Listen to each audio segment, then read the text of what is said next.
So what we're trying to say is that we are trying to accept that we're different instead of trying to hide, because the reality is so many of our systems are built on trying to hide and not actually built on trying to be successful. How many times have you sat in a meeting, not really understood what's happened, but just thought, okay, I'll just try and figure it out when I leave the meeting. It's like, oh my God, I'm so embarrassed. Or you'll sit there and you maybe record the meeting, and then you sit back over the recording and you watch it back, an hour and a half meeting, because you couldn't quite remember what someone said.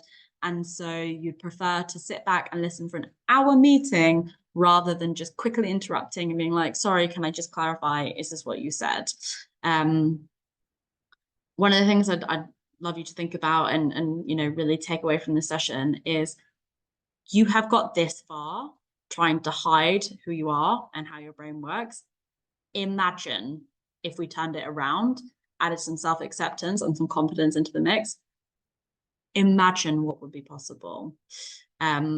Because again, you might have seen me say this is something I'm really passionate about with dyslexia in adults. Is the point of this, of dyslexia in adults, is to help successful people turn up the dial. The last job I was working in before I decided to do this full time, I was earning a great salary at a very, very reputable company, but I was still riddled with self-doubt and so embarrassed at the reality of dyslexia. And just imagine what I could have achieved if I'd actually figured all of this out.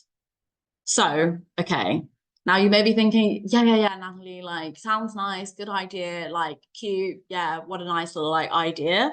But right now, when I make a mistake, it's so embarrassing, it's so frustrating. It's like, how can I like build acceptance into my life when like these mistakes are having a significant impact in my career? Like, why would I accept and feel happy about being dyslexic when frankly it sucks? And if we go back to those 20,000 negative comments that most people with neurodiversity are experiencing, you're probably sitting there thinking, if I could take a pill to not be dyslexic, I'd take it in a heartbeat.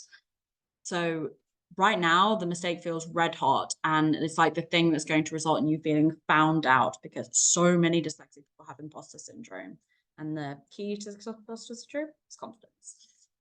So why should you accept these challenges or feel comfortable showcasing these challenges? Often I think what people feel I'm asking them to say is admitting that you can't do something, or admitting the reality of the challenge and the frustration. Even when you're honest about being dyslexic, often we kind of hide the reality of what that looks like. But that's absolutely not what we're suggesting. What we're suggesting is, by managing these challenges more artfully, more confidently, more considered way, with good systems as well, then what you can find is that your difference isn't that big a deal, isn't that big of a problem. And there's the difference piece, which is a little bit embarrassing, a little bit uncomfortable, not the nicest feeling in the world, even if you're doing it artfully, skillfully, impressively.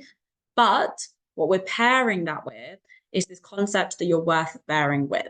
That, okay, yeah, you are a little bit different. Sometimes people have to do things a little differently for you, but here is what you're offering in return. You are a fully rounded person, and we're stepping back and seeing that you aren't just challenges and frustration. You are someone that has value and opportunity. And we're going to go a lot more into that tomorrow, but this is the theory.